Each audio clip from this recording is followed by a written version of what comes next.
Olá pessoal, bem-vindos a mais um almoço com a Gastro e hoje vai ser o almoço com a Gastro e a Nutri. Eu vou ter uma convidada muito especial que é a doutora Juliana Carneiro, que é nutricionista, especialista nos transtornos relacionados à hipermobilidade articular. É uma amiga muito querida, foi uma pessoa que eu fiquei muito feliz de conhecer e eu tô muito feliz que finalmente ela vai estar comigo aqui na nossa live. Eu vi já a Ju chegando. Ju, eu acho que eu que vou te mandar aqui, ó, o convite. Aqui, achei.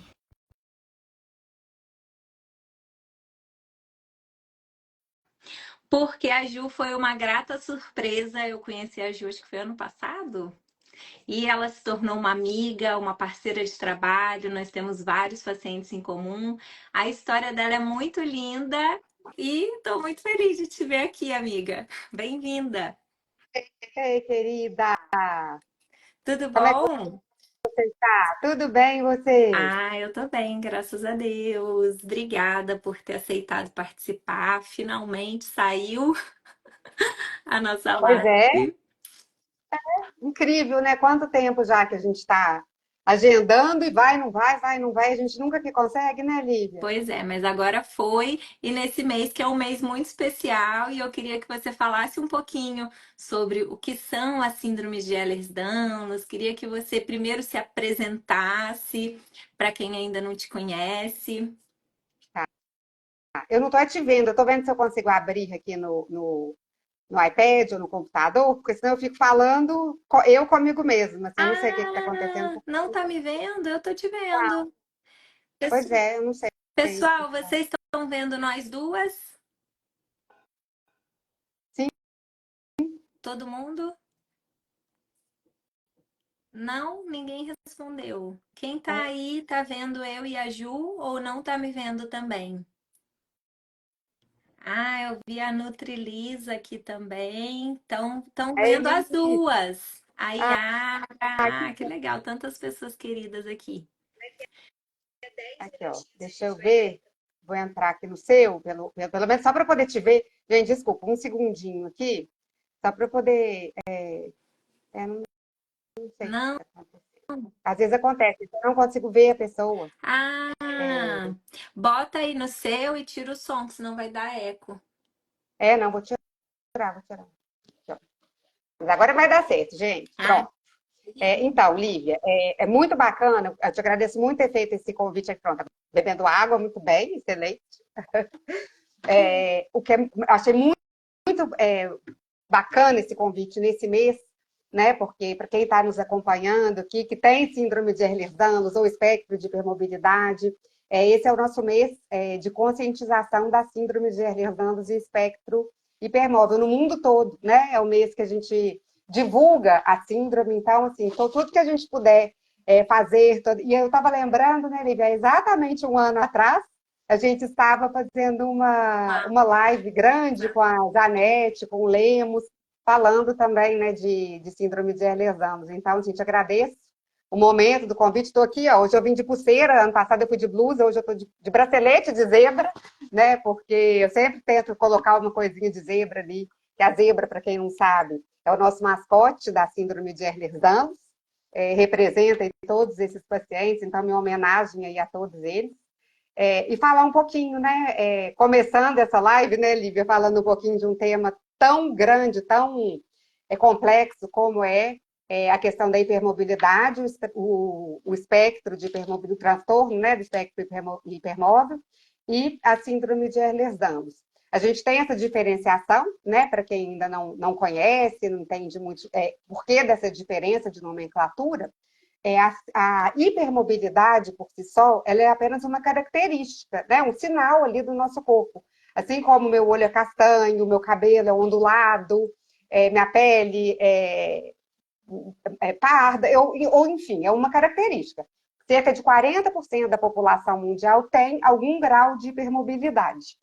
Depois, a gente evolui um pouquinho para o transtorno do espectro hipermobilidade, que é quando essa hipermobilidade passa a causar alguns sintomas nesses pacientes. Então, o paciente principalmente começa a ter dores músculo-esqueléticas, afeta mais ali, né, o sistema músculo-esquelético, a pessoa começa a ter várias lesões, desde criança, muitas vezes, esses pacientes já começam a ter luxações, começam a ter alguns problemas, e podem apresentar também alguns transtornos ali em outras partes do corpo, em outros sistemas.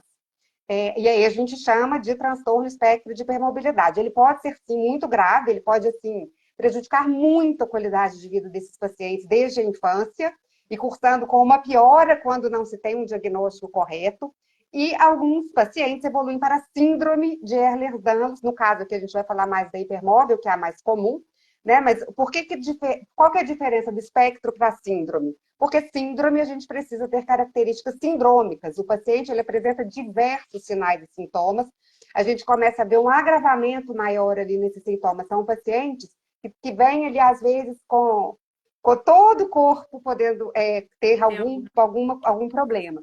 Né? Então, assim, a gente vê pacientes com graves problemas, muitas vezes, nas articulações, mas não só, muitas pessoas confundem, né, hipermobilidade, transtorno e síndrome com contorcionismo. Fala, você tem aquela doença do circo, né, Lívia? A gente vê muito, né? E até profissionais da saúde mesmo que falam isso, porque o pessoal do transtorno, da síndrome e só a hipermobilidade, né, tendo essa característica, são essas pessoas que estão muito hipermóveis, têm uma amplitude de movimento muito grande. Mas não é só isso, né? Então, assim, pode evoluir até chegar à síndrome. A síndrome de Ehlers-Danlos, atualmente descrito, a gente tem 13 subtipos, tem um novo, né, que foi encontrado após o consórcio de 2017, a nosologia de 2017, mas a gente já tem, em 2020, um novo subtipo, que provavelmente em breve vai ser adicionado. Desses, alguns são graves, né? A mais grave é o tipo vascular, que pode levar ao óbito, mas o que a gente vê mais frequente é o tipo hipermóvel, que é o único que, infelizmente, a gente ainda não tem um marcador genético, ou seja, esse diagnóstico é clínico, ele tem que ser feito por um profissional muito capacitado e habilitado para fazer esse diagnóstico, né? Porque a gente vê muito, né, Lívia, pessoas que, assim, não são sindrômicas na síndrome, pessoas muito graves no espectro. Então, ainda tem uma confusão, né? Muito grave. E aí, entrando já um pouquinho no que a gente vai falar também, existem algumas síndromes associadas que agravam ainda mais o quadro ali, né, de todos esses pacientes, principalmente, né, a síndrome de ativação mastocitária, que a gente vai abordar aqui um pouquinho, e a síndrome postural ortostática tacardizante, que causa ali, né, que leva, né, esses pacientes a apresentarem desautonomia, que é muito frequente também aí nos hipermóveis, causando aí também uma piora na qualidade de vida. Então, Lívia, foi só uma introdução, fica à vontade aí para falar, para perguntar, enfim. Eu acho que é legal a gente falar sobre isso, porque eu, particularmente, a primeira vez que eu ouvi falar da síndrome de Ehlers-Danlos, eu acho que foi, sei lá, em 2017. E na época não sei se foi 17, 18, 19, foi bem antes de eu de fato conhecer sobre tudo isso. E eu tinha uma paciente que ela tem ainda, né, uma síndrome de Ehlers-Danlos com uma complicação muito grave. Então eu ficava com aquilo, síndrome de Ehlers-Danlos, o paciente tem muito comprometimento. Então eu só vou pesquisar se eu ver que é um paciente que tem muitos comprometimentos. E dentro das síndromes de Ehlers-Danlos, nós temos muitos graus de acometimento. O que as síndromes têm em comum, muitas vezes, é essa questão da hipermobilidade articular, que ela pode vir sozinha, isolada, a pessoa pode ter uma articulação hipermóvel, ou ela pode ter o espectro da hipermobilidade, ter uma hipermobilidade generalizada, ou ela pode chegar na síndrome de Ehlers-Danlos, que já é uma síndrome mais rara. Mas a síndrome de Ehlers-Danlos não é só a hipermobilidade, eu tenho que ter outras coisas e são muitos critérios para que a gente consiga encaixar aquele paciente num diagnóstico. E eu, por exemplo, eu estou dentro do transtorno do espectro da hipermobilidade, que foi uma coisa que também eu descobri depois dessas buscas, tentando entender o porquê dos meus sintomas gastrointestinais. Porque do ponto de vista articular, eu nunca tinha tido complicações muito graves, o que fez com que eu nunca valorizasse. Eu sabia que eu era hipermóvel, que é o que as pessoas chamam de frouxidão ligamentar. E eu sabia disso desde criança. Quando eu era criança, fiz acompanhamento com ortopedista, fiz tratamento, fiz fisioterapia, fiz tudo que podia fazer. E ao longo da vida eu aprendi a lidar com as minhas limitações e fui seguindo a minha vida. Nunca imaginei que isso tinha relação com o meu trato gastrointestinal. E é o que eu ouço da maioria dos meus pacientes. A pessoa, às vezes, ela nem sabe que ela tem hipermobilidade ou ela nem imagina que isso se relaciona com transtornos gastrointestinais. E aí, quando a gente fala de síndrome, a gente fala de um conjunto de sinais e sintomas. E aí, para a pessoa ter uma síndrome, ela não pode só ter a articulação mais frouxa.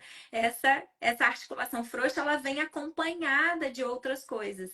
E mesmo as pessoas que têm só a hipermobilidade ou só o transtorno do espectro, elas podem ter comprometimento de outros órgãos que às vezes é até mais grave, que foi o meu caso, por exemplo. E eu nunca imaginei que essas coisas eram relacionadas. Então foi uma coisa que depois que eu fui estudando, eu fui olhando e reavaliando vários dos meus pacientes e eu fui entendendo que aquilo tinha uma origem em comum, que é a disfunção do colágeno, né? É. E por isso que é tão importante, né, Lívia, a gente realizar essas lives, dar aulas sobre esse assunto, porque na prática clínica, muitos profissionais nem sabem da Não existência dessa sabem. síndrome ou do espectro. A gente não avalia muito essa questão, a hipermobilidade nesses pacientes, né? Isso não é um sinal característico, a gente vai perguntar, você tem hipermobilidade? Não é uma pergunta Não. comum nas consultas médicas, né? A gente não vê isso normalmente. E o que que acontece? Por que que eu gosto tanto? Virou meu propósito de vida, né? Depois, se você quiser, eu conto um pouquinho sobre isso. Sim. Por que que eu gosto tanto de falar sobre as síndromes de Ehlers-Danlos, o transtorno do espectro de hipermobilidade e até a questão da hipermobilidade? Porque quanto mais cedo é feito o diagnóstico, lembrando que hoje em dia a gente não faz o diagnóstico de SED, né, síndrome de Ehlers na criança, a gente faz, a não ser que for algum tipo que tenha um marcador genético, mas normalmente ela está dentro do espectro, depois ela pode evoluir para a síndrome. Mas quanto mais cedo a gente perceber o transtorno e depois na adolescência ali ou na fase adulta a gente conseguir, o médico conseguir fazer, lembra, diagnóstico sempre médico, a gente conseguir fazer esse diagnóstico, melhor vai ser a qualidade de vida dessa pessoa. Né? Então, o que, que a gente vê muito hoje? Adultos, né, ali depois dos 30, 40, 50, até 60 anos, recebendo o diagnóstico, mas que já são adultos sequelados, porque não tiveram Uhum. diagnóstico. Né? Que foi, por exemplo, o meu caso, e caso de tantas pessoas que estão aqui assistindo a Sim. live, que passaram uma vida sentindo dor, sentindo desconforto, com diversos sinais e sintomas, Uhum. muitas vezes sendo consideradas assim, é muito preguiçosa, não, isso é coisa da sua cabeça, não, mas é mimada, não, mas isso é porque não quer trabalhar, vai lavar uma roupa, enfim. E são tantos rótulos que essas pessoas ouvem ao longo da Sim. vida, né, de várias pessoas, às vezes médicos, né, profissionais da área da saúde, falam assim, não, mas isso não dói desse jeito. Gente, dói, esses pacientes têm uma hipersensibilidade enorme. Né? A dor nesses pacientes ela é sentida de forma muito mais intensa. Uhum. Né? E os medicamentos da dor não fazem os mesmos E muitas efeitos vezes do que nas outras fazem pessoas. mal. Exato, e muitas vezes elas reagem a esses medicamentos. Então, aqueles adultos que chegam ali sequelados perderam muito tempo, deixaram muitas vezes de cuidar da base, Sim. da doença de base que eles tinham. Né? Eu mesma, né, cheguei a ter que fazer 34 cirurgias, né, Lívia, nessa vida, e fora todas as lesões que eu tive, tudo, porque eu não tive diagnóstico.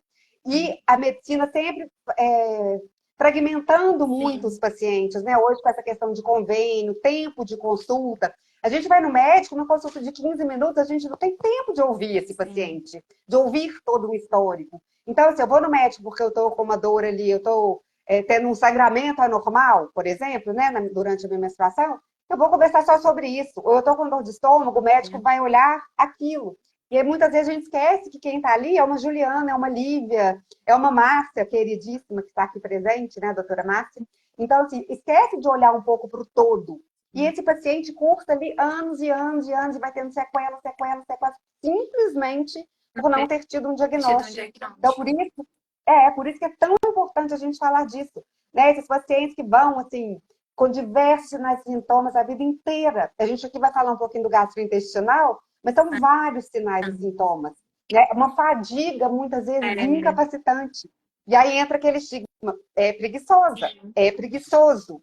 Aí vai para a escola, a criança, né? E começa a escrever ali. Ah lá, o garrancho da É, letra dessa criança. Olha que preguiça, não consegue escrever. não, E não é preguiça, gente, é simplesmente porque essa criança não tem força nas sim. mãos suficiente para ficar ali aquele tempo todo escrevendo. Mas isso não é observado. Ah, quer dizer, não era. Agora sim, a gente está E começando a até ver a que essas questões são mais pega no observadas. lápis é diferente. Eu tô passando por isso agora com meu filho, porque o Lucas é hipermóvel também. E aí a Aham, professora me chamou para falar que ele, apesar de ter 6 anos, a pega dele ainda é incorreta. Aí na hora eu respirei, eu falei, olha, isso, ele vai precisar de mais atenção para isso, porque ele é uma criança diferente. E, e ele está escrevendo. É que às vezes a professora quer que ele escreva igual todas as outras crianças, pegando o lápis igual todas as outras crianças. E porque tem que ser eu todo tô mundo igualzinho, tem que né? ser igual, exatamente. É, E, Ju, eu é. acho que é muito legal Você você sabe, falar Lívia, sobre isso, porque os pacientes que têm dentro do transtorno do espectro ou mesmo a síndrome de Ehlers-Danlos são pacientes que muitas vezes têm o diagnóstico tardio exatamente por essa falta do olhar do todo. Por quê? Eu sim, vou contar um pouquinho do meu histórico, por exemplo. Eu, Lívia, fui gastroenterologista, me formei em locais excelentes, nunca tinha ouvido falar sobre isso, nunca tinha ouvido falar. A primeira paciente, ela me encaminhou vários artigos, e aí eu comecei a estudar, eu falei, meu Deus, eu me encaixo em várias dessas coisas aqui. E aí foi que você começa a pesquisar e ver um monte de coisas.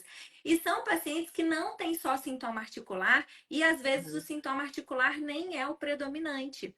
E aí a pessoa passa no gastro porque tem gastrite, porque tem sensação de empachamento, porque tem o intestino preso, constipação, que é muito frequente, ou porque tem hemorroida. Então a pessoa às vezes jovem com uma hemorroida que ninguém entende por que tem aquilo, ou que tem um monte jovem, de é. divertículo, ou porque tem sintoma que faz exames e não dá nada. E essa é a história típica, porque faz endoscopia, faz colonoscopia, faz endoscopia, faz colonoscopia, até que dá uma complicação. E os exames normais, ou aquele exame que dá uma gastritezinha, a pessoa fica, ah, eu tenho uma gastrite crônica. E nunca foi olhado realmente as causas daquilo. E aí a pessoa Sim. tem uma enxaqueca, aí ela vai no neuro, aí o neuro passa o remédio para enxaqueca. Aí a pessoa tem uma infecção de urina de repetição, e aí fica lá tomando remédio para infecção de urina, e às vezes nunca foi infecção urinária, igual o caso que eu contei ontem da minha paciente.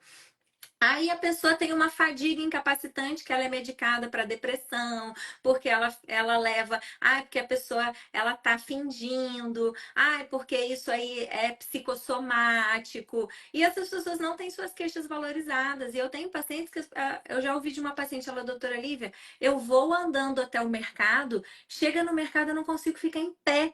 Aí eu não sei o que que acontece. As pessoas falam: "Meu, mas você veio andando, agora você não consegue levantar?" As pessoas não entendem, a família não entende. E tem muito isso, sabe, Lívia? Essa questão que você está falando é importantíssima. Todos os pacientes que têm SED ou espectro de hipermobilidade que vão se identificar. O que acontece? A grande maioria, quando a gente está bem, a gente não Sim, aparenta, né? Você, por exemplo, está me vendo hoje, né? Claro que eu dei uma produzida, né? Porque esse convite da doutora Lívia, né, gente? A gente tem é que dar ali linda. lavar o cabelo, dar uma arrumada, né? Para a gente poder estar aqui. Mas a pessoa, eu vou numa fila, por exemplo, de um banco ou de uma farmácia. Eu vou na fila especial. Sim, E aí as pessoas, olha, eu estou aqui toda de unha feita, maquiagem, não sei. E a pessoa olha e não entende, porque a gente não aparenta. Muitas vezes essas pessoas, se você olha, elas aparentam estar bem, né? sim, E tem uma coisa que é importante, por exemplo, as pessoas falam muito assim, mas você vive falando que está com dor, mas está aí, você está trabalhando, está fazendo suas coisas. Eu falo, gente, a dor para mim é diferente da dor para outra pessoa, talvez, sim, em alguns casos. Eu sinto dor desde, sei lá, desde que eu nasci, provavelmente quando eu nasci com luxação no quadril. Então, se eu não sei um dia da minha vida o que é não sentir dor. sim. Ou seja, eu estou aqui sentada, eu estou com dor no quadril, eu estou com dor na perna, eu estou com uma lesão num nervo aqui que está bem dolorido. Enfim, eu não tenho como parar tudo, mas eu estou sempre com alguma questão. Mas só que eu estou sempre com alguma questão desde sempre. Então a gente vai se habituando e tudo. E as pessoas olham pra gente e não entendem. Ah, mas como você tá bem? Você fala que você tá com dor, ou que você tá com um problema, ou que você tem isso, ou que você tem aquilo. As pessoas são muito assim, pra gente, para elas perceberem que o outro está com algum problema, a pessoa Tem tem que que estar ver, péssima. Aí falava comigo, exatamente.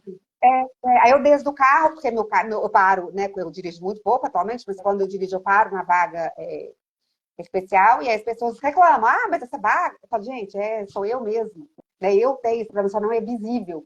Por isso, né, Lívia, é tão importante a gente que tem tudo isso, ó, tá até aqui, ó, o nosso colar de girassol, né? Sim, Que é importantíssimo a gente andar o tempo todo com ele para esses momentos, né? Só quem tem sabe o que é sentir tudo isso. É uma fraqueza, é uma fadiga, são dores, trato gastrointestinal muitas vezes todo afetado, né? Eu falo que não é nem da boca até o ano, é do olhar, às vezes só de ver a comida, né? Que quando começa ali todo o processo digestivo, né? É que a gente começa a liberação, a produção de enzimas e tudo. Até isso às vezes está comprometido, porque muitos pacientes só de olhar a comida já começa assim, nossa senhora, meu Deus, eu vou ter que comer mesmo. sim. Então, assim, é muito complexo e não é visível. E aí cai nisso que você estava falando, é a família, os amigos, até dentro da própria casa, as pessoas ficam assim, mas será que é isso tudo É, mesmo? Ah lá, tá bonita, tá bem, sim. né?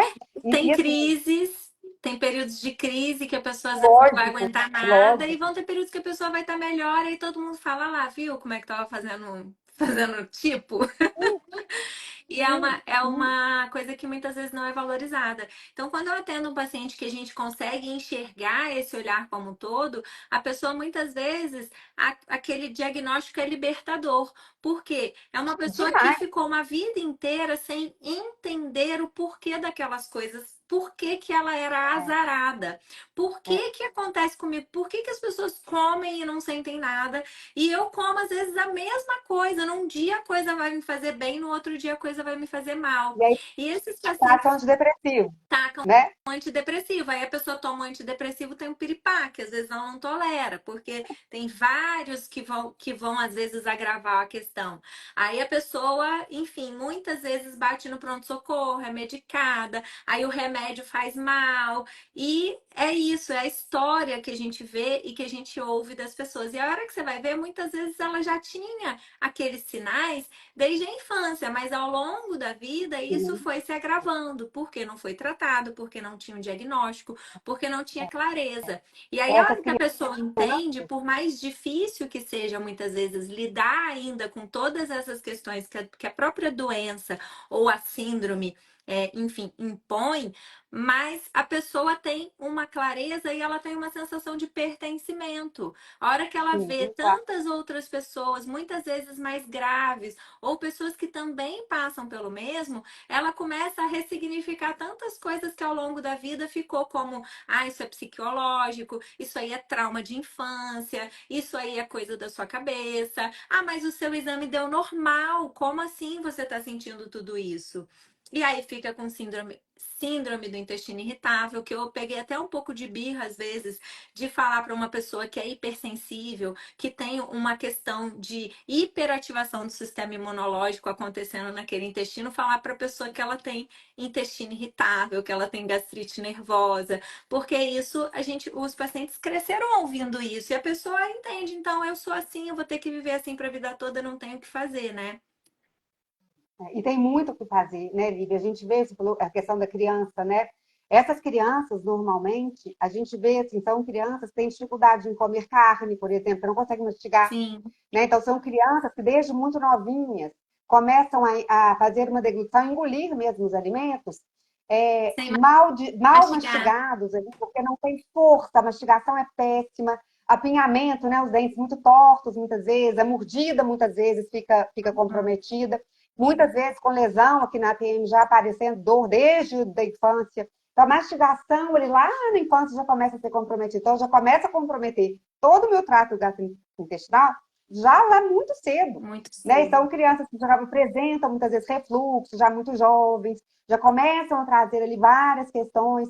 E, e, e são hipermóveis, mas aí eles não vão Não juntando, juntam as né? E aí coisas. começa a ter aversão alimentar muitas vezes, porque não consegue mesmo comer, né? E aí entra ali essas questões também, né, da síndrome de ativação mastoritária, aí tem alimentos que eles não toleram mesmo, Sim. porque passam mal, e aí vira frescura, você não tem É, nada, isso é frescura. E aí obrigam muitas vezes essas crianças a comerem assim mesmo. Então, e aí depois chegam lá na fase adulta, isso é da sua cabeça. Isso é é, psicológico, isso é para o psicólogo, para o psiquiatra.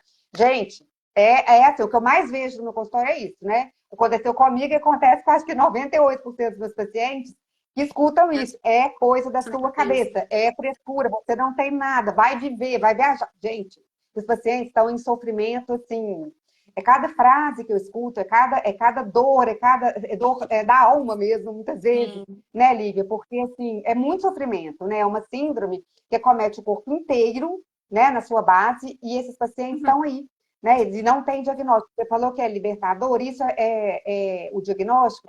Muitas vezes as pessoas falam assim, credo, a pessoa que tem um diagnóstico fica feliz, fica, Fica porque fica porque é isso, ela passou uma justifica. vida, junta tudo, é como se você pegasse um quebra-cabeça com várias partes ali perdidas e alguém finalmente olhasse e juntasse pecinha por É, pecinha e falasse, assim, olha, você se enquadra aqui, né? E aí o que tem que ser feito? Cuidar. A gente consegue melhorar muito a qualidade de vida. Não tem cura, uhum. né? Uma síndrome, a gente não tem cura, né? Mas a gente consegue sim melhorar A muito a qualidade de vida qualidade. desses E pacientes você aos é a prova poucos. viva, né?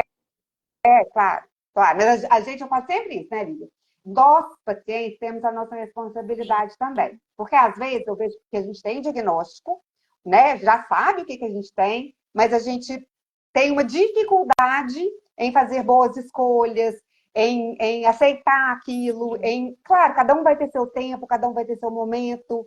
Não é só um diagnóstico, né? Tem todo um histórico ali de Uhum. vida, de acolhimento por trás desse diagnóstico. Mas assim, a gente tem muita responsabilidade também com os nossos cuidados. Eu falo, gente, não tem como quem recebeu o diagnóstico de síndrome rara, de doença crônica, né, de alguma coisa, não tem jeito de não mudar o estilo de vida. Não tem jeito de fazer alterações na vida. Não tem Sim. jeito de querer viver Da da mesma forma. mesma Né? forma. Não é uma síndrome progressiva, ela não é degenerativa, mas o que a gente vê na prática? Que as pessoas que estão se cuidando estão tendo uma qualidade de vida Melhor. infinitamente melhor. Tem paciente que concede fazendo maratona, Sim. tem paciente que concede trabalhando loucamente, tem paciente que concede vivendo muito bem. Claro que depende ali, né, do tanto que vai ser Depende. afetado em cada paciente, mas a gente vê que é possível, sabe? A gente Exatamente. tem que escolher o que é melhor para o nosso corpo. Né? A gente tem que dar para o nosso corpo o que o nosso corpo precisa. Nosso corpo é frágil, Sim. inteiro. A nossa fragilidade é uma fragilidade tecidual generalizada. Né? Como a gente já falou, não é só a articulação, é o corpo todo. Então, o que eu vou dar para esse corpo? Aí, muitas vezes, a pessoa fala assim, ah, não, mas já é tudo tão difícil, já senti É, tanta dor, não consigo fazer a fisioterapia ou atividade física, não consigo comer o que tem que comer. Não tem jeito. A síndrome de Ehlers-Danlos, a base dela é uma doença do movimento. Então, se eu não cuido desse passo 1, que é exercitar de forma correta, correta. reabilitar esse corpo, a coisa não evolui. Eu vou ter cada vez mais fadiga, eu vou ter cada vez mais sintomas. Então, você tem que começar da base. Sim. E aí, depois, a gente começa com os outros cuidados E aí todos, Aí você né? falar Para a para gente uma pessoa testar. que está fadigada, que muitas vezes não dorme à Nossa, noite, porque esses pacientes têm é. um sono muito comprometido, Uhum, seja pela disfunção da muito. ATM, que é essa articulação. Então, são pessoas que frequentemente têm bruxismo, que atrapalha o sono. Tem gente que tem a apneia do sono, também por esses órgãos mais frouxos, né? Que é pela disfunção do colágeno. A própria histamina é o neurotransmissor que atrapalha o sono. Então, às vezes, a pessoa não dorme bem, então ela já E a acorda cansada, ela dor passa o dia também, né? fadigada. E aí A dor, às vezes, deita de um não lado, o tem ombro sai. Aí deita do outro, o posição, quadril sai. a dor É. articular, são muitas coisas que podem fazer com que essas Sim, pessoas, tendo ou não a síndrome de Ehlers-Danlos, mas as pessoas hipermóveis muitas vezes carregam também essas disfunções do sono. E aí você pegar uma pessoa que sim. dorme mal, que tem um sono não reparador, que já acorda cansada, que passa o dia fadigada e falar para ela que ela tem que fazer alguma atividade física, nem que seja uma fisioterapia, aquilo muitas vezes é doloroso, é custoso. A pessoa, se ela não tem um direcionamento, ela vai se lesionar. Por quê? Eu, por exemplo, adorava correr. Hoje eu já entendi que para mim, pelo menos até o momento atual, eu não vale a pena correr esse risco mais para mim. Sim. Porque toda vez que eu corria, gente, era 2 meses para me reabilitar depois. Aí eu Eu corria. fui assim no balé. Eu era assim no balé também. Então, assim, eu desisti. Hoje eu não faço esse tipo de atividade. Eu aprendi a lidar com isso. E hoje eu faço atividade física, faço musculação, e tive uma preservação, inclusive, das minhas articulações, porque desde criança, como eu tinha esse problema, eu fui orientada que tinha que fazer atividade física, então eu fazia natação, que era uma atividade física que tem menos risco de lesão.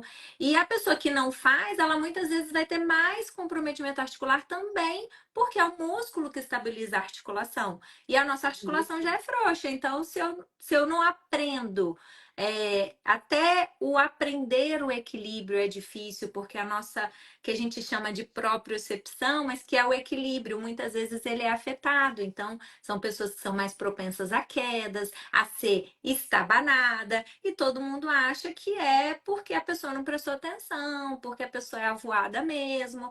E é uma questão real, que realmente está relacionada e que é muito frequente nesses pacientes, né? E quando a gente fala que é um problema do colágeno, não é que a gente não faz colágeno, é que o nosso colágeno é flexível. Então, assim como a articulação é flexível, todos os órgãos internos, eles tendem a ser mais flexíveis, a ser mais É isso, caídos, porque o tecido isso que você está falando. Pode do terminar. porque o tecido conjuntivo, conectivo, que é o que segura os nossos órgãos lá dentro da barriga, digamos assim, ele é todo relacionado à questão do colágeno.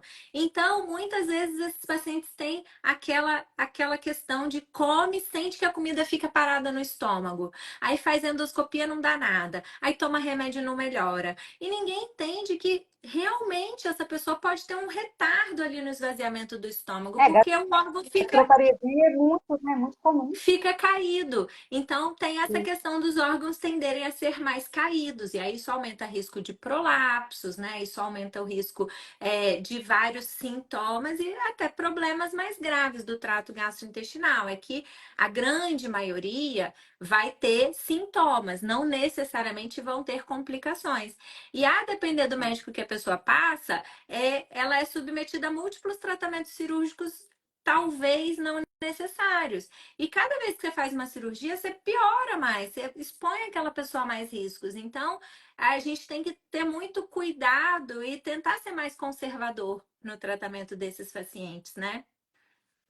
Até porque os órgãos também, todas as vísceras são alteradas. Então, são pacientes que não cicatrizam A bem por fora cicatrização. e não cicatrizam bem por dentro, porque tem Sim. uma cicatrização alterada. Né? Você falou isso, excelente, essa parte do colágeno, né? Que a gente produz normalmente, só que como se fosse um colágeno com Com defeito. defeito. Né? A gente produz. Por isso que as pessoas muitas vezes perguntam assim, por que não é só tomar colágeno? Por Sim. que não é só repor o colágeno? Não adianta. A gente produz o colágeno ruim. Né? Aconteceu uma coisa comigo aqui outro dia. Eu estou envelhecendo, né? Eu já estou com 46 anos, a gente vai despencando. Eu falei, gente, eu preciso fazer alguma coisa estética. Nunca tinha feito nada. E aí fui lá testar um Ultraform, que é um estimulador de colágeno. Eu não posso nada que injeta, né? Porque eu reajo a qualquer coisa por causa da síndrome de ativação mastocitária. E me falaram, não, Ultraformer pode, é maravilhoso, estimula colágeno. Eu já fiquei assim, poxa, vai estimular colágeno, meu colágeno é péssimo, e aí, né? Vai fazer o quê?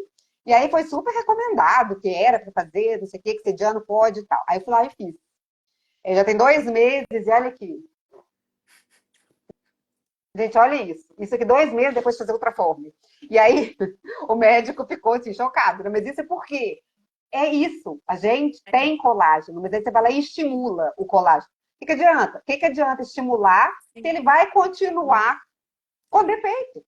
Né? Então, muitas vezes, a gente tem que pensar nessa estrutura mesmo. É cuidar da base mesmo. Né? Aí você fala assim, não, você, no seu caso, é só cirúrgico. Tá É, capaz, né? Que eu vou fazer daqui a um fazer um tempo lift. plástica. Não, né? Não, mas preferi envelhecer. Né? Eu já compliquei em todas as cirurgias. Não, né? Não quero. São pacientes complexos. São Sim, pacientes, aí a Márcia falando, o nosso colágeno é muito frágil. É muito frágil. Gente, isso é do corpo inteiro. Todos os médicos que eu já operei até hoje ficam chocados. Porque sempre assim, eu nunca vi isso.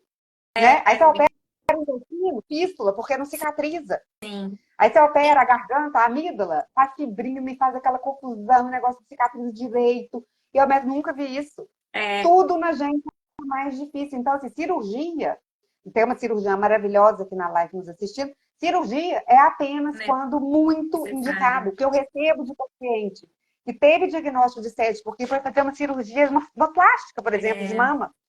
E aí, assim, Aí a nossa, cicatriz não fica legal, e aí tem não, é reação ao necrosa, anestésico, aí no pós-operatório é, tem que usar anti-inflamatório, aí desanda é, é. tudo. E Então se tem teve uma coisa vários que eu, cuidados. que eu aprendi vendo os meus pacientes, e que daí eu entendi muita coisa também da minha própria história, é que muitas vezes são pessoas que a hora que você vê um paciente que tem, que já está num estágio mais avançado, que tem quadros mais complicados, é um paciente que idealmente ele precisaria de um monte de coisa. Porque às vezes o paciente tem a dor de cabeça, aí ele tem os sintomas gastrointestinais, aí ele se beneficiaria de um monte de coisa, mas quanto mais a gente medica, mais esse paciente reage. E é muito difícil esse tato de ter essa resiliência de vamos testar uma coisinha de cada vez, em Doses baixas. doses É. baixas e ver como seu corpo vai reagir. Porque Sim. pro paciente muitas vezes isso é frustrante. Porque ele tem um problema e daí ele quer tratar. E aí ele começa o remédio e ele piora. E daí ele muda de médico. Por quê? Porque aquele remédio não prestou.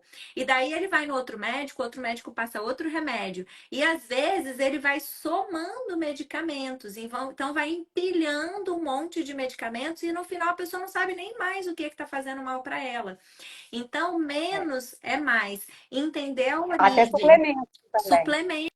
Então a pessoa tomou uma proteína de colágeno que é maravilhosa, foi caríssima, e ela tomou aquele negócio, passou mal. Ela fala: não é possível, mas isso aqui não tem leite, por que que me faz mal? Deve ter leite nessa, deve ter lactose nessa.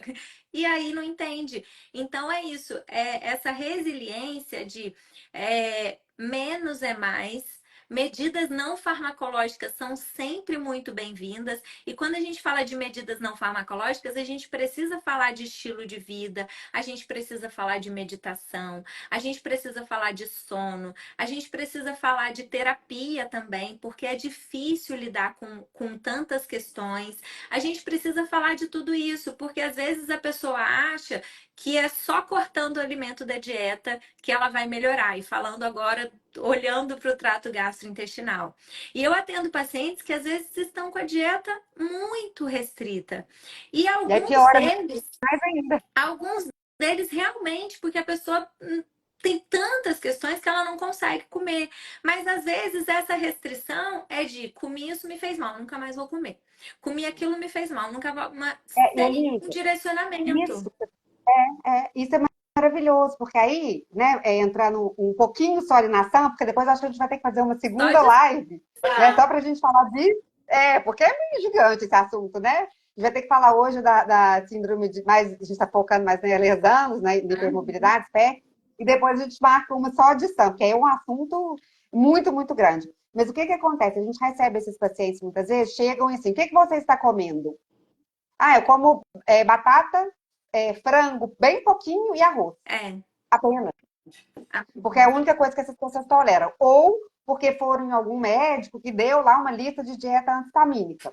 E aí, tudo que o paciente comia, tirou, estava lá, Sim. e aí o paciente entendeu que era para tirar, foi lá e tirou. Gente, isso é tão grave, porque esse paciente é frágil, que já tem essa fragilidade generalizada, fica desnutrido, fica com carências, fica Sim. mais fraco ainda, piora a desautonomia, piora tudo nesse paciente, piora a imunidade, inclusive a nível intestinal. E aí chega e fala, não, tô com uma super desbiose. É, É claro, não é. come, E né? a Como que a gente... desbiose é muito comum nesses pacientes por vários motivos. E O o motivo que principal, eu não tem jeito. cheguei nas síndromes de Ehlers-Danlos, nos transtornos da hipermobilidade, foi porque o meu diagnóstico de SIBO veio primeiro. E eu É, ficava meio que inconformada, sem entender o que na minha história que tinha feito. Porque a pessoa que tem SIBO, ela tem SIBO porque ela tem um motivo. Nunca é, ai, peguei um SIBO aqui. O SIBO não é uma infecção. Ele é um desequilíbrio, e esse desequilíbrio ele tem uma causa. Enquanto a gente tá não falando. entende a causa, Fibo, gente, para quem que está é aqui o e não supercrescimento sabe, de fibo, bactérias no intestino isso. delgado. E aí, Uhum. a pessoa que tem esse tipo de desbiose, que é o supercrescimento de bactérias no intestino delgado, a gente sempre tem que identificar qual é a causa desse problema. E o paciente hipermóvel, ele tem vários fatores de risco para o supercrescimento bacteriano de intestino delgado, que vão desde a questão da mastigação muitas vezes ineficaz, que vão de uma digestão ruim, que vão muitas vezes de um uso crônico de prazóis, porque a pessoa faz endoscopia porque tem sintoma gastrointestinal e ganha um prazol, e depois que ela começa a tomar o prazol é só ladeira abaixo, Nunca né? mais Nunca passa. mais para. E por causa dessa disfunção do colágeno. Como os órgãos são mais caídos, essa motilidade, que é o movimento do órgão, fica prejudicado. E por que que as bactérias não conseguem, por que que as bactérias ficam no intestino delgado? Porque esse movimento de limpeza, de empurrar essas bactérias para fora, lá para o intestino grosso, ele fica prejudicada por causa desse colágeno mais frouxo.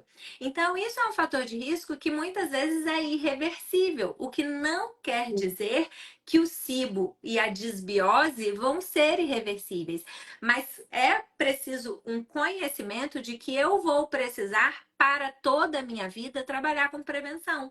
E essa prevenção não é só com remédio. Tem gente que fala, eu trato SIBO, prevenção de SIBO com uso contínuo de antibiótico. Já ouvi isso num congresso, inclusive, da Tem, Gastro. tem, tem. E daí eu falei assim, meu Deus, esquece todo o resto que a gente pode fazer e é mais cômodo dar um antibiótico como se esse antibiótico para a vida toda não fosse causar problemas muito graves, né?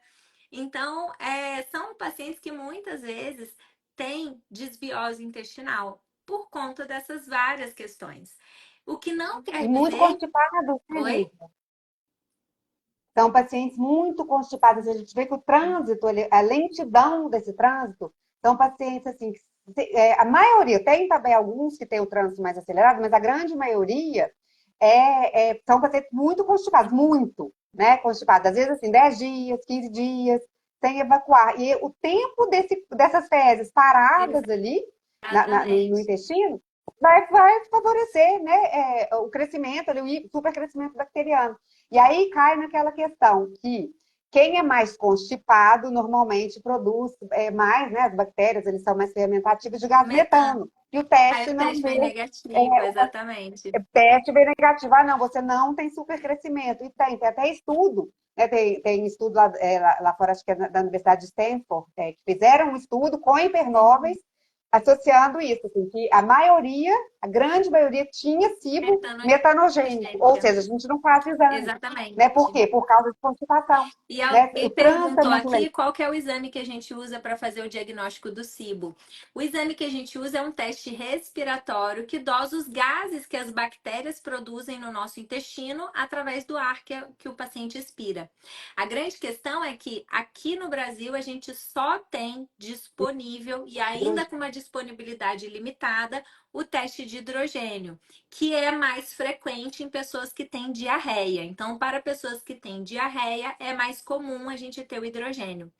Para pessoas que têm o intestino preso, que é mais comum em hipermóveis, muitas vezes esses pacientes produzem o metano, que é um gás que a gente não tem o exame aqui no Brasil e que às vezes a gente vai ter que suspeitar clinicamente, às vezes a gente vai precisar de um exame fecal para nos ajudar nesse diagnóstico, como exames que analisam microbiota por técnicas específicas para ser capaz de detectar as arqueias, que são os micro-organismos que produzem metano, e são exames que também têm um custo alto.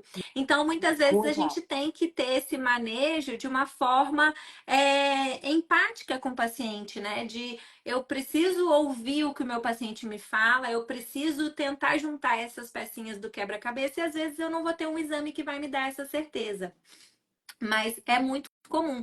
E muitas vezes a pessoa tem flora mista. O que eu mais vejo assim na minha prática é que muitas vezes esses pacientes durante muito tempo eles são constipados, e em algum momento eles começam a ter diarreia de tanto supercrescimento que eles fazem.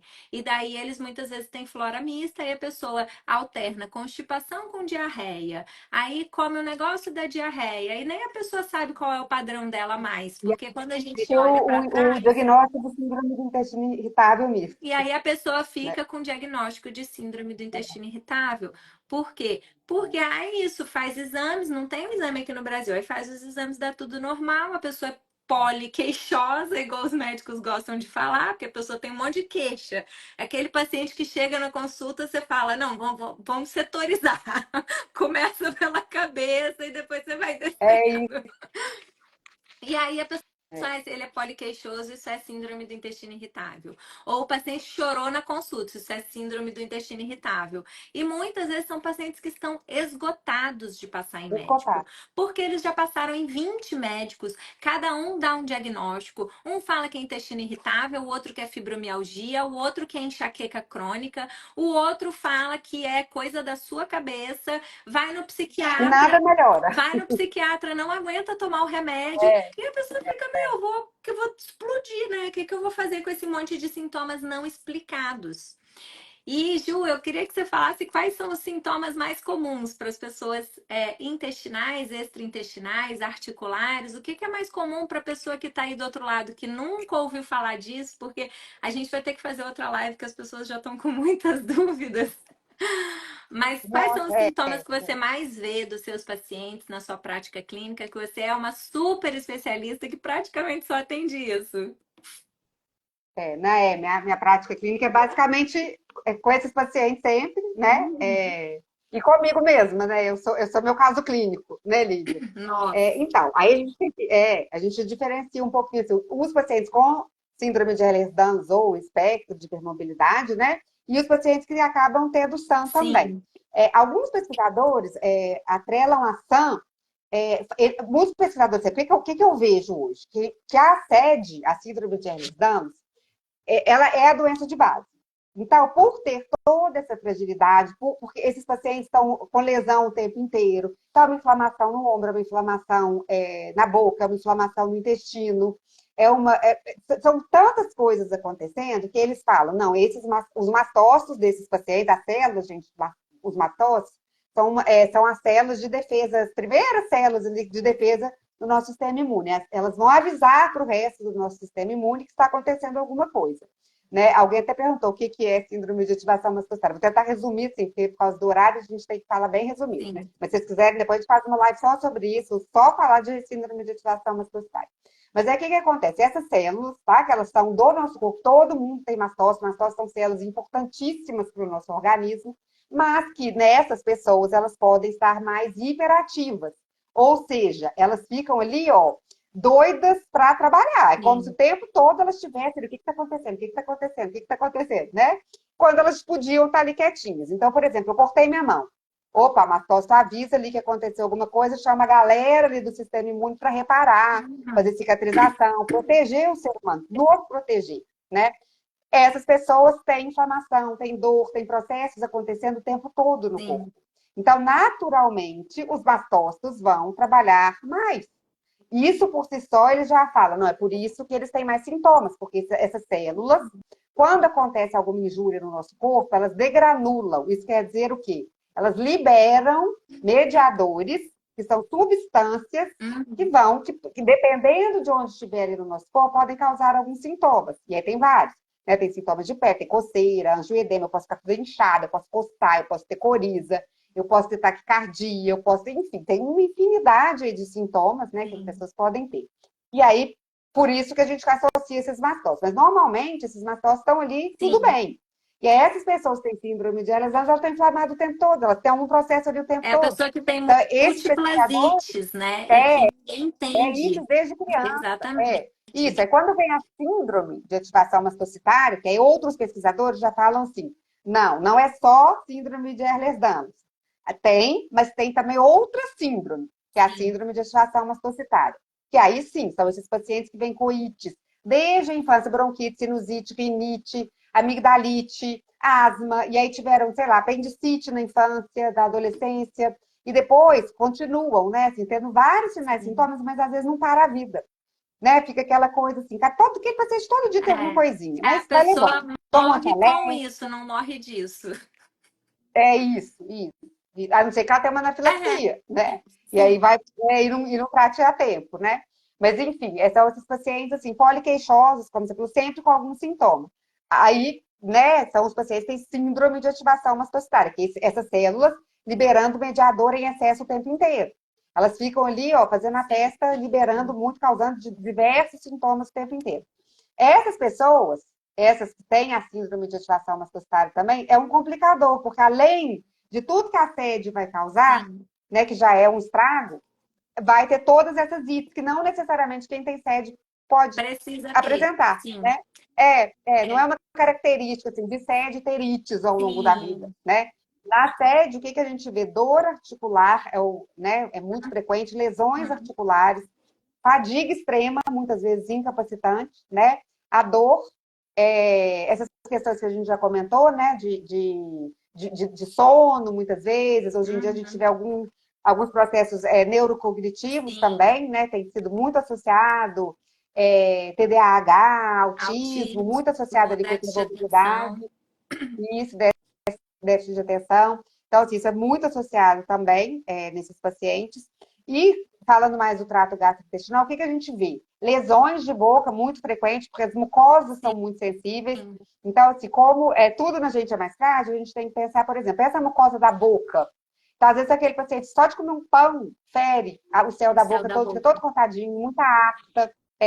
Retração gengival, são pacientes que desde a infância, né, apresentam aqueles pacientes que têm os dentes bem fortinhos, né, e usam aparelho, às vezes várias vezes eu, né, sou uma dessas, estou de aparelho, inclusive, atualmente, apinhamento, né, você coloca o aparelho, volta pela frouxidão mesmo, né, Sim. pacientes que muitas vezes na infância têm muita cárie, tem uma microbiota alterada Da ali, boca. uma salivação alterada, né, da boca, pacientes que cursam muitas vezes com disfagia, né, Lívia, é muito comum essa fraqueza para engolir. Então, são pacientes que engasgam ao comer, É. que tossem, que têm dificuldade, que muitas vezes tomam líquido durante a refeição para conseguir engolir corretamente, né? E aí faz Muito endoscopia, não dá nada. muita dor epigástrica, essa sensação do refluxo também, porque o que acontece? Os esfíncteres eles todos São mais são mais frouxos. frouxos. Então, às vezes, você faz endoscopia e não vê, mas está ali, né? Esse esfíncter, esses movimentos ali de abre e fecha dos esfíncteres é muito comprometido nesses Comprometido. pacientes. Né? Então, se come, nossa, fica aquela sensação de estar voltando o alimento, né? Aquela sensação que não desce direito. Aí chegando ali mais a nível de estômago, né? Muito empachamento. São aqueles pacientes que falam, nossa, eu acabo de comer, parece que eu comi um boi. Para tudo e fica ali horas, o que eu comi de manhã, muitas vezes de noite, parece que está ali no meu Porque estômago. realmente o Muitas, esvaziamento do estômago muitas vezes é mais muito lento. mais A lento. comida Aí demora mais para sair do demora, estômago. demora. E muitos chegam a ter diagnóstico de gastroparesia, né? Que é um É. achado comum nesses pacientes. Mas mesmo que Né? não E tenha de fato uma gastroparesia, porque o exame é para evitar lento. gastroparesia, a pessoa tem que demorar É, 4 horas para aquilo sair do é estômago, que é muito tipo mais muito, lento. é muito. Então, assim, Muito. às Esses vezes. pacientes, Oi? Às vezes a não, a pessoa gente tem que não pensar tem nisso. assim o diagnóstico de O gastroparesia, diagnóstico, mas ela tem um retardo no esvaziamento a que é lentidão. sintomático. Tudo é mais lento nesses pacientes do trato gastrointestinal. Por toda essa dificuldade, por toda essa fraqueza, essa hipotonia, isso tudo vai ser muito mais lento. Todo o processo digestivo vai ser comprometido. Aí chega ali no intestino, mesma coisa, não vai fazer aquele movimento da forma adequada, pela fraqueza mesmo. Né? Então, assim, são esses pacientes, né, que a gente falou, normalmente o que se vê é um trânsito mais demorado, mas tem Tem os que sim, têm, né, porém, limite diarreia mais e, arreia. e tem um sintoma que eu vejo com muita frequência também, é a queixa de inchaço, distensão A abdominal. distensão Isso é intestinal gigante. E o que a gente tem que pensar? Essa frouxidão, ali, se a gente pensar a nível intestinal, né, o intestino, ele expande muito mais do que nas outras uhum, pessoas. Então, gente, é uma distensão abdominal que a pessoa de manhã acorda ótima, de noite sem brincadeira. Parece que essa pessoa tem 8 meses é, de gestação. Não, não é nem um pouco exagero. E isso é uhum, sempre. Não é porque agora está consigo, agora está com alguma coisa. É a vida inteira. Você olhar essas crianças, elas costumam ter aquela barriguinha que você olha e fala tadinha. assim, nossa, olha a pancinha dessa criança. É Uhum, isso, não tem tônus, não segura as vísceras, não tem tônus para segurar. E aí vai crescendo, esses órgãos vão caindo, como você falou, eles, né, eles são mais caídos mesmo, e aí faz aquela barriga, aquela protuberância. sim, Né? E aí os gases ainda por cima, quando tem um supercrescimento, tudo aí que aquilo ali vira uma é. coisa enorme mesmo. muita distensão abdominal e até chegar no ânus. Esses pacientes, assim, muito frequente terem ou fissura ou hemorroidas, por quê? Mucosas muito frágeis. Aí a pessoa fica 10 dias sem evacuar, e aí consegue evacuar. Imagina, umas fezes ressecadas, duras, 10 dias depois numa mucosa extremamente É, fragilizada. Vai sangrar tudo, vai ter mas hemorroida. a gente Não vê tem fissura jeito. mesmo em pacientes que têm diarreia, porque o pH das Ah, fezes claro, irrita, e claro. aí às vezes a pessoa fica com uma dermatite e hemorroida Sim, mesmo que a muito pessoa frequente. não seja constipada. Aí a Sônia perguntou da sarcopenia, que é a dificuldade com o ganho de massa magra, e quando tem a sarcopenia, é quando de fato tem baixa massa muscular. E a sarcopenia é muito frequente nesses pacientes. Muito. Primeiro, porque muitas vezes eles não toleram atividade física, então também não tem o estímulo. Segundo, porque esses pacientes muitas vezes têm problemas na absorção de nutrientes, então falta nutriente para formar o músculo. E terceiro, porque músculo também é tecido conjuntivo, né? Também é tecido conectivo. Então tem uma dificuldade. Eu vejo isso na minha prática, na minha vida, nos meus pacientes, como é difícil o paciente que tem essas questões relacionadas à hipermobilidade, ele de fato ganhar massa muscular. O nosso trabalho muitas Muito. vezes é para esse paciente não perder, porque Não se tem ele perde para perder. recuperar é muito difícil. Então tem muitos. E não tem um aporte proteico adequado, né, Lívia? Muitas vezes são Também. pacientes que não toleram consumir proteína, não é porque não é Não. capaz de digerir, é porque às vezes não mastiga e a pessoa a vida inteira. Aí tem gente que fala, é porque a carne agarra aqui, não desce, é porque é muito difícil. A pessoa naturalmente ela vai evitando comer proteína, porque é muito mais fácil você comer um biscoitinho do que você mastigar um bifinho. Claro, Então, são claro. coisas que a gente vê com frequência. E sobre a síndrome de ativação mastocitária, a pessoa não precisa ter a síndrome de Ehlers-Danlos para ter a síndrome de ativação mastocitária. Ela é mais comum mesmo em pessoas que têm hipermobilidades não sindrômicas. Ainda que a pessoa tenha uma hipermobilidade que, do ponto de vista de articulação, não traz nenhum problema para ela tem mais risco de desenvolver a hiperativação dos mastócitos, que é a síndrome de ativação mastocitária. E o mastócito é uma célula que não mora no nosso sangue, ele mora na periferia. Ele mora na pele, ele mora no intestino. A gente tem muito mastócito no trato gastrointestinal.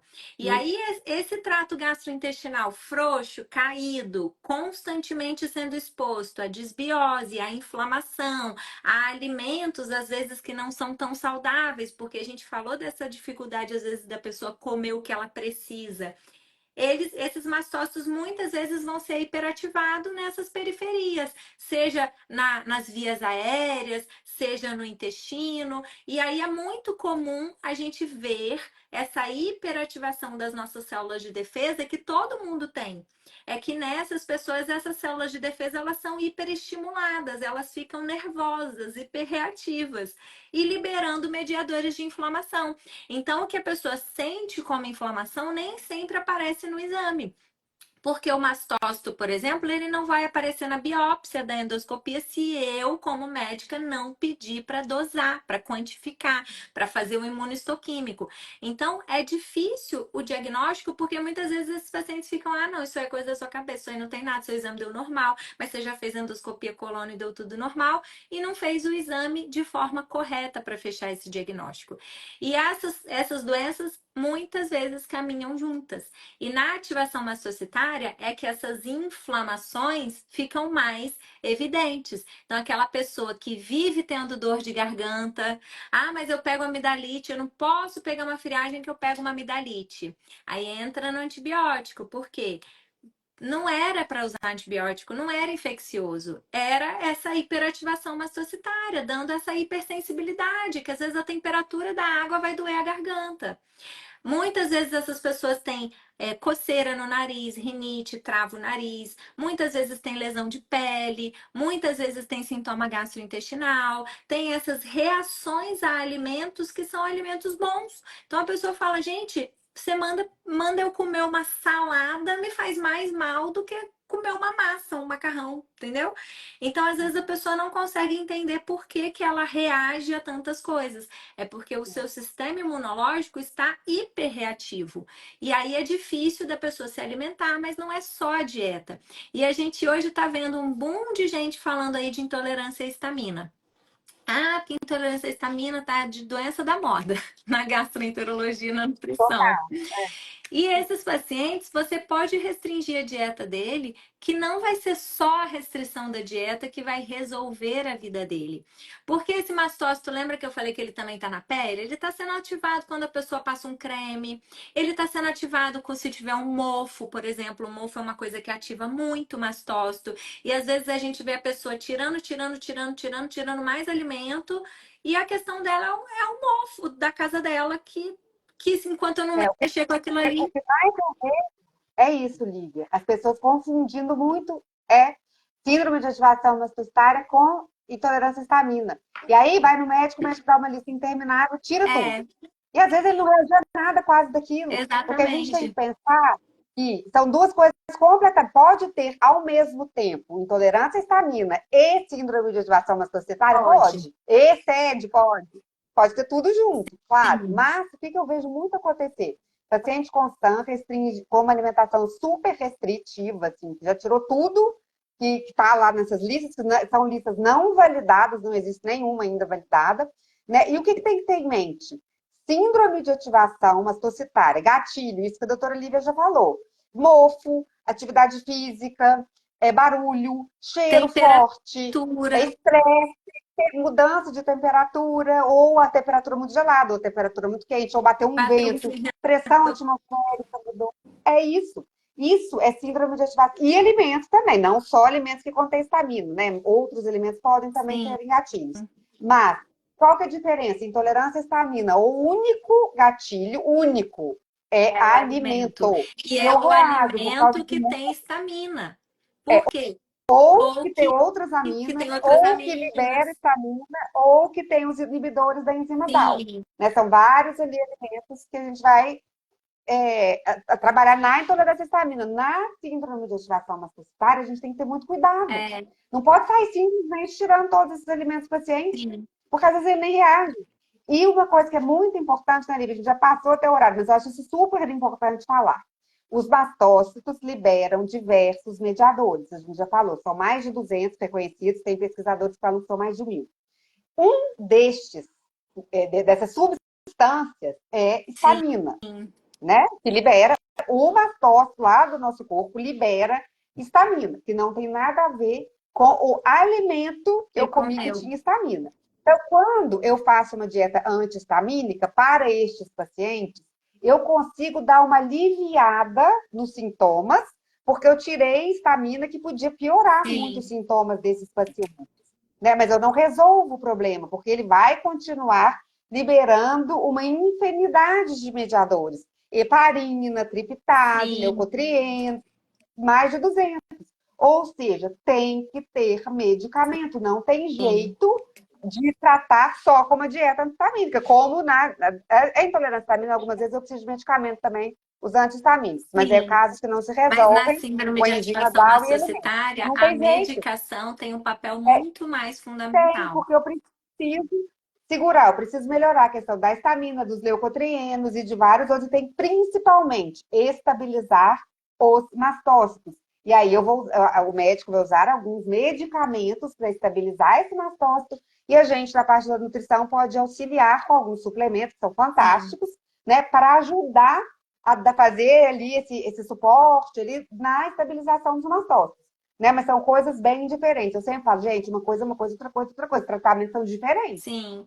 Né? Porque senão as pessoas confundem e acham que é só isso. E E não muitas é, vezes as tem que ter pessoas confundem porque o paciente tem sintomas que são típicos da sim, histamina. da intolerância Então, à é o histamina. paciente que tem enxaqueca, que tem dor de garganta, que tem rinite, que tem Uhum. dermatite, que tem coceira, que tem dor de estômago, que tem inchaço, que tem muito ácido no estômago. o sintoma pode ser igual. E identificar o Pode. gatilho, às vezes, na história do paciente, a gente já consegue identificar, mas não é sempre. Tem paciente que não tem a menor clareza se é o alimento, se é o estresse, se é a poeira, se é o vento. Ele não sabe o que, que faz mal para ele. Agora, tem paciente que ele já está se observando há tanto tempo que ele chega na consulta, ele já tem o diagnóstico. Só dele me falar, eu falo, você já sabe o que, que você tem, né? Aí ele É, então eu vi na internet que eu acho que é isso. Porque a pessoa já percebeu que ela reage a tudo. Então, assim, é um creme diferente, é a etiqueta da roupa, é o dia que tá muito calor. Então, na hora que você começa a ouvir o histórico, a história da pessoa, a gente já consegue ter uma noção dessa diferenciação. Mas muitas sim, vezes é difícil. E a dieta, ela pode estar presente para as duas situações. Mas é importante a gente entender que na claro. intolerância à histamina, a intolerância à histamina é uma intolerância alimentar. O gatilho é sempre alimentar. Se a pessoa, mesmo na dieta, porque eu recebo pacientes assim, igual você falou, comendo frango moído com arroz e às vezes batata. E tem que fazer fresco todo dia, que a pessoa já viu que se não tiver fresco não dá bom. Aí adianta eu restringir mais a dieta dessa pessoa? Adianta eu dar uma enzima digestiva? O problema dela não é alimentar. Ela tá, apesar da dieta restrita, ela tá muito ruim na crise, eu preciso, como médico, identificar e tratar esse meu paciente. E a gente também hoje vem de um momento que as pessoas têm pânico de remédio. Ela quer tratar tudo, tudo natural. E eu sou super a favor do natural. Também tenho pânico do excesso de medicamento, porque eu já passei por isso na minha vida. Agora, em alguns momentos, o medicamento vai ser necessário. E na síndrome de Claro. ativação macrocitária é uma realidade isso, porque a gente traz muita qualidade de vida para um paciente cansado, fadigado, que a sua vida toda está comprometida. Por mais que esse paciente às vezes possa estar trabalhando, possa estar rendendo, mas ele sabe a cruz que ele carrega para conseguir ter esse rendimento todos os dias. E é muito difícil a gente, como paciente, se colocar nesse local de fragilidade. Porque hoje você já se entende, já se conhece, já sabe o seu diagnóstico. Mas eu acho que se você olhar para trás, e eu olhando para minha vida no passado, eu tive muita dificuldade de entender que eu tenho uma doença crônica. E que esse cuidado é para a vida toda e que muitas vezes eu vou ter que me deixar ser cuidada. Porque muitas vezes a gente quer resolver sozinha, a gente quer pesquisar sozinha, a gente quer olhar na internet, a gente quer resolver. A gente sente que o outro não sabe o que eu tô passando, então ele não tá na minha pele para saber que eu tô sentindo isso de verdade. Então, é essa de se colocar nesse local de fragilidade, de eu preciso de ajuda, de entrega, de confiança e de busca também, né? Porque não é entregar sem ter conhecimento, sem buscar conhecimento. É, porque é muito sofrido, né, Lívia? Eu, quando eu olho minha vida, né, de criança, adolescente, adulta, eu fui tão julgada em muitos momentos da minha vida, assim, é, em momentos pessoais, em momentos profissionais, eu ouvi cada coisa, eu passei por cada situação, seja de relacionamento, seja com a família, seja com o profissional de empresa. Isso me doeu muito, sabe? Dói até hoje. Eu tenho dores de coisas que eu ouvi, sabe? Quando eu lembro essas coisas, eu fico até muito emocionada, porque eu penso tanto de paciente que está passando por isso hoje, sem ter Sim. acolhimento, sem estar, porque graças a Deus eu vim de uma família que me acolhe muito, né? Uhum. Então, eu sempre tive muito apoio. Mas a maioria não tem, muitos não têm esse apoio, né, da família, dentro de casa. E a cada barbaridade que a gente escuta, sabe, são pessoas que nos julgam, né, sem saber o que é o nosso dia a dia. Sem saber. Então, por exemplo, até hoje, tem gente que fala assim, mas será que você tem sede mesmo, fazendo tudo que você faz?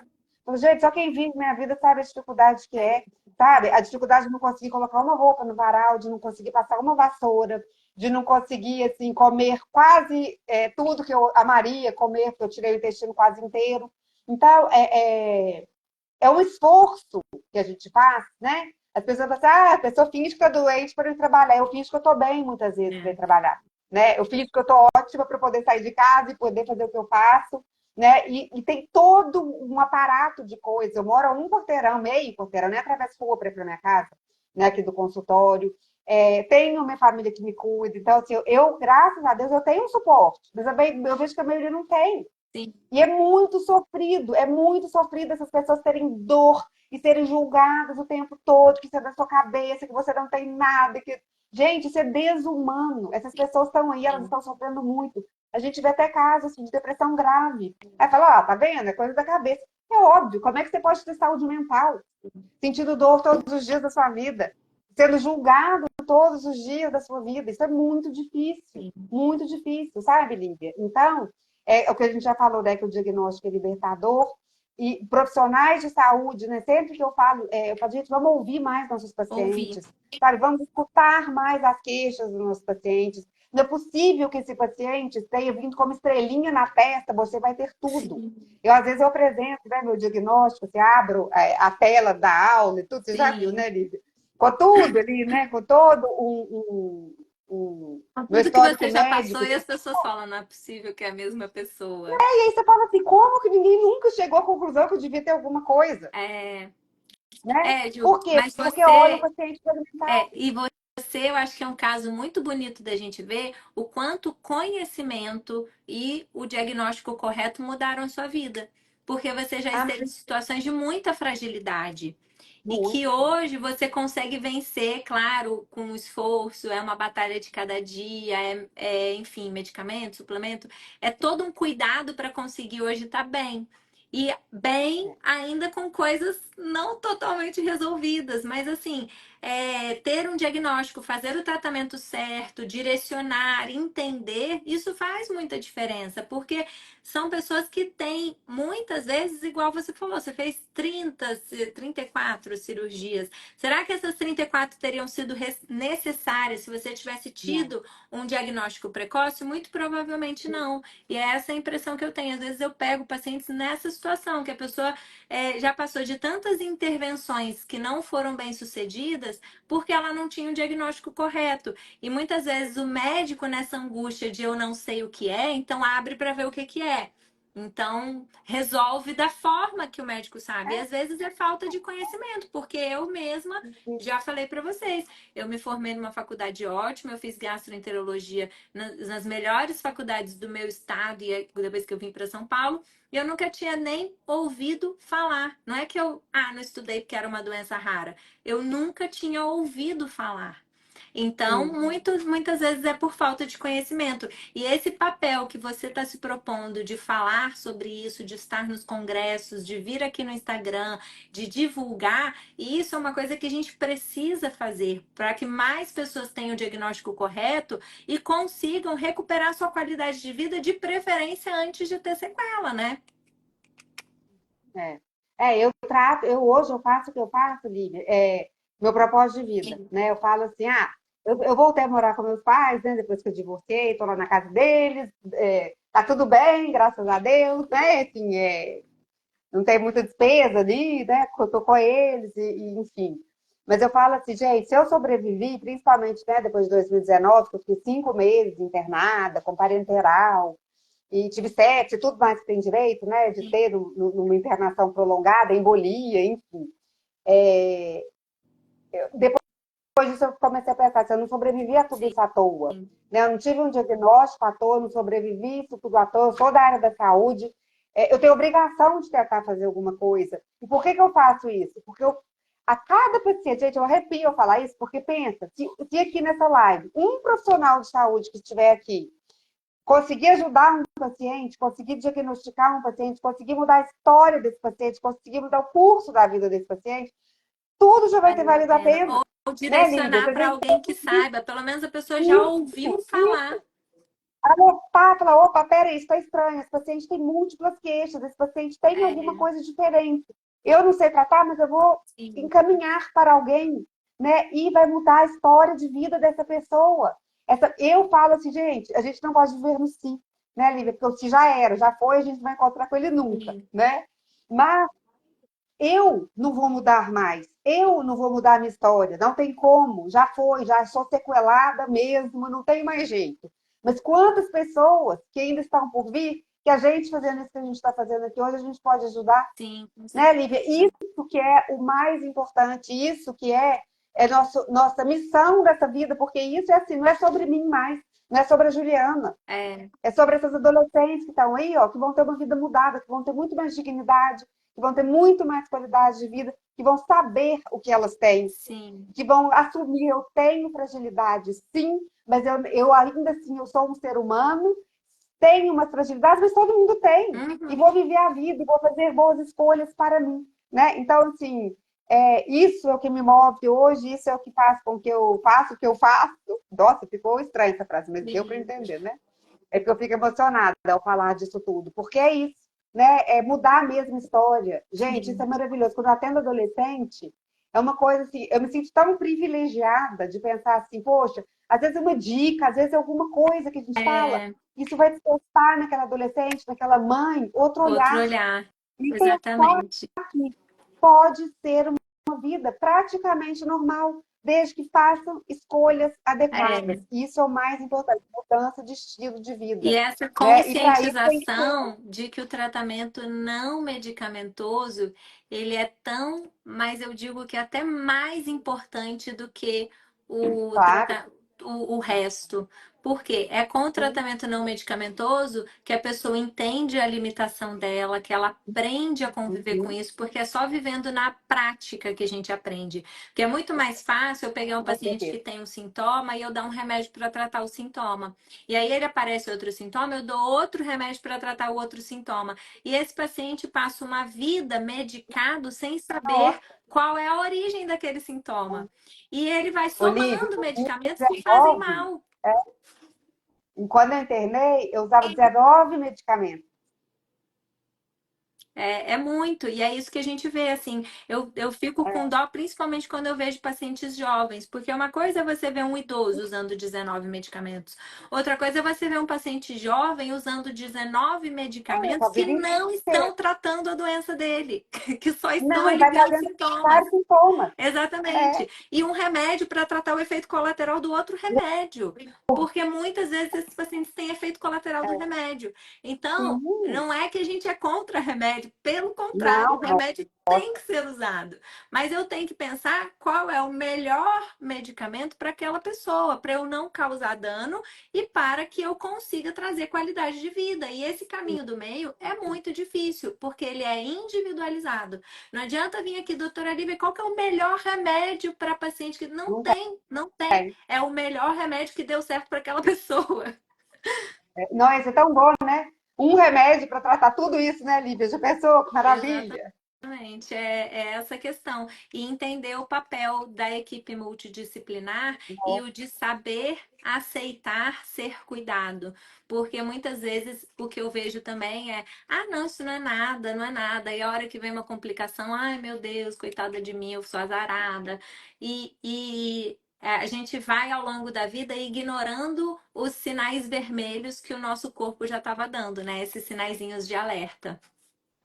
E família, famílias, Acolham, seus, é. acolham médicos, nutricionistas, fisioterapeutas, fonoaudiólogos, todos, psicólogos, acolham seus Sim. pacientes.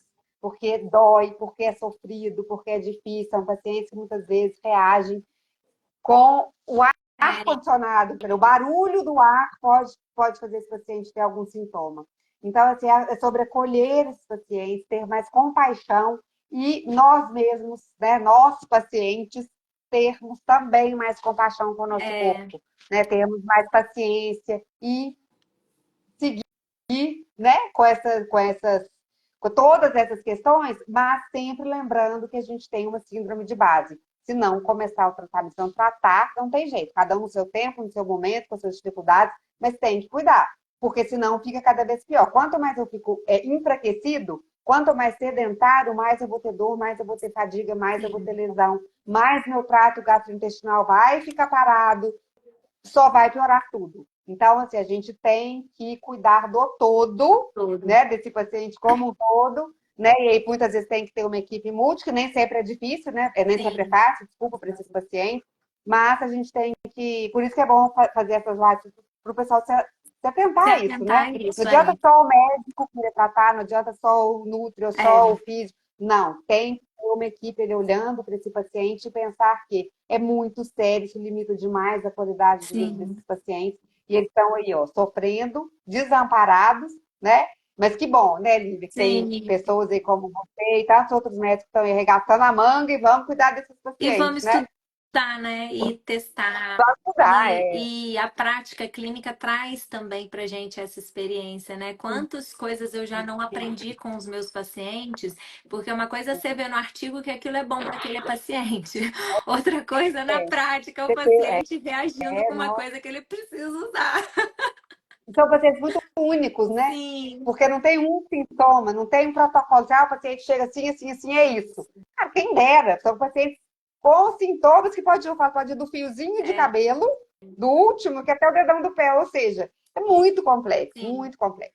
Então, eu acho que, finalizando a nossa live, eu acho que o resumo é: o diagnóstico é realmente importante, ele traz muita responsabilidade, mas ele também muitas vezes justifica e faz com que a gente olhe com mais empatia, com mais carinho, com mais atenção quando a gente olha para a vida de cada paciente desse. E cada um vai ter um calcanhar de Aquiles. Vai ter gente que o problema maior vai ser articular, vai ter gente que o problema maior vão ser as questões gastrointestinais, as intolerâncias, os sintomas ou as complicações do trato digestivo. Vai ter paciente que o problema maior vai ser, às vezes, outra coisa. E não é porque você não apresenta determinada coisa que não pode se encaixar no seu caso. Então, quem é paciente que assistiu, que se viu em algumas dessas coisas que a gente conversou, foi uma live leve, que a gente trocou assim um pouco das coisas que a gente vive, que a gente vê. Mas se você se sentiu identificado, não deixe de buscar um diagnóstico. E aproveitando esse mês lindo para a gente falar sobre esse tema que é tão importante, né, amiga?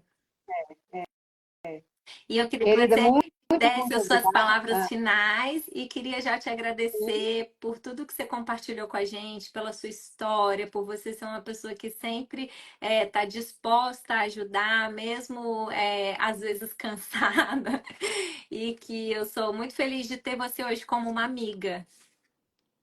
Ah, super recíproco, você sabe, né, Lívia? A admiração que eu tenho por você. Você é uma pessoa extremamente querida, que eu gosto assim demais, demais. É um prazer enorme, né? Esse encontro foi um presente na minha vida. E, e para os pacientes que estão aqui assistindo, para as pessoas que não conhecem, né? A gente tem alguns sites, tem o Ehlers-Danlos Society, que é a Sociedade Internacional de Síndrome de Ehlers-Danlos, tem muita informação sobre a síndrome. Então, quem tiver interesse, entra lá. Agora a gente tem aqui no Brasil também a Abraced, né? A Uhum. Associação Brasileira de TED e Transtornos do Espectro de Hipermobilidade, também tem muita informação na página deles, é bem interessante, né?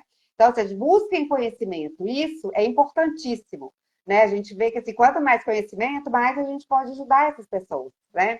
E os pacientes também, né? Quanto mais informação a gente tem, mais a gente consegue se ajudar e ajudar o próximo também. Então, assim, busquem essas informações, me coloco super à disposição, assim, né, para quem quiser trocar ideia, para quem precisar, às vezes, de artigo para levar para médico, ou enfim, para ler, e estou super, super disponível, seja, né, para o que vocês precisarem.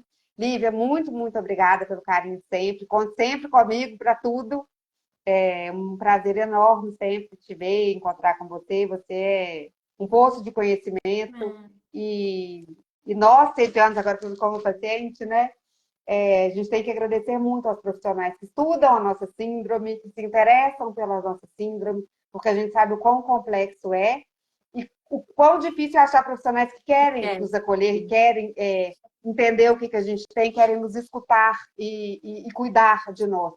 Então, muito, muito, muito obrigada, viu, amiga, por tudo. Ah, E Ju. até a próxima. Agora vamos fazer uma segunda para a Vamos gente fazer a focar mais segunda em só de ativação desse paciente. mastocitária. Muito obrigada, você Excelente. é muito querida.